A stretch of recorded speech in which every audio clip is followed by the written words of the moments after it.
वर्तमान दुईटी सरकारी सूचनार अपडेट आसी गोटिकरे आपण गैस दर ह्रास विषय जानीपर अन्यटी हेउची एक भत्ता संबंधी सबुठु गुरुत्वपूर्ण खबर हेउची बैंक पाखापाखि 13 दिन बंद रहिबो। ए समस्त खबर जानिया पई वीडियो को शेष पर्यंत देखंतु। राज्य सरकार ग्रीष्मकालीन भत्ता देबे एभली सूचना दैछंती सामाजिक सुरक्षा मंत्री अशोक चंद्र पंडा। श्री पंडा आज सूचना दे कहिसंती राज्य सरकार 100 टंका लेखाए प्रति 2 वर्ष ग्रीष्मकालीन भत्ता दियंती। एथर एई भत्ता मे मास शेष सुद्धा 48 लाख हिताधिकारी को मिलिबो।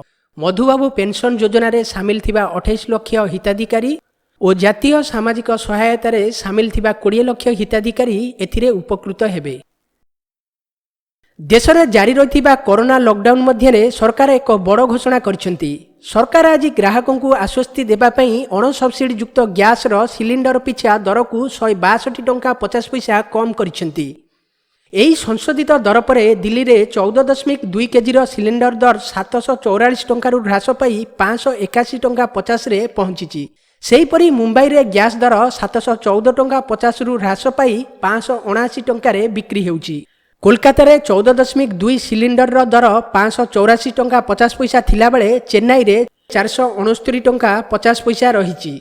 व्यावसायिक प्रतिष्ठान पई उपलब्ध हेउतिबा 19 केजी सिलिंडर दर 1285 रु ह्रास पाई 1029 टंका 50 रे पहुंची। यह पूर्व एप्रिल मासरे अण सब्सिडी गैस मूल्य 61 टंका 50 और मार्च मासरे 53 टंका ह्रास पाइथिला। तेबे फेब्रुआरी मासरे सिलिंडर पिछा दर 144 टंका 50 पैसा बढ़ीला। सेबेठारु 3 मास मध्य गैस दर 217 टंका ह्रास पाइलानी। देशर विभिन्न प्रांत में मे मासरे प्राय 13 दिन बैंक बंद रहिबो। एणु निजर जरूरी काम करिबाकू थिले शीघ्र सारिबाकू लोकंकू परामर्श मिलिछि। आज श्रमिक दिवस कारणरू बैंक बंद रहितिला।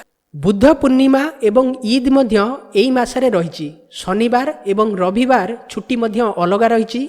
अन्य छुट्टी गुड़िक मध्य रवींद्रनाथ टागोर जयंती एवं अन्य राज्यर किछि भिन्न भिन्न छुट्टी मध्य रहिछि। साधारणतः 8 रु 13 दिन एई मासरे बैंक बंद रहिबो। लॉकडाउन कारणरू एबे कर्मचारी संख्या कमी जाइछि। घरोई बैंक गुड़िक सेमानकर कार्य समय मध्य परिवर्तन करिसेंती। केतेक घरोई बैंक दिन गोटाए बंद हेउथिबा बेले सरकारी बैंक 8 ठारू 2टा मध्य रहुछि। 8 रु 13 दिन आगु बैंक छुट्टी रहुथिबा कारणरू लोकंकु निजर जरूरी काम सारिबाकू परामर्श मिलिछि। दर्शक बंधु एभली जरूरी एवं सठिक खबर तुरंत पाइबा पई वीडियो को गोटे लाइक करंतु। जदि आम चैनल को सब्सक्राइब करि नांती सब्सक्राइब बटन ऊपर क्लिक करी ऑल नोटिफिकेशन बेल को ऑन करंतु।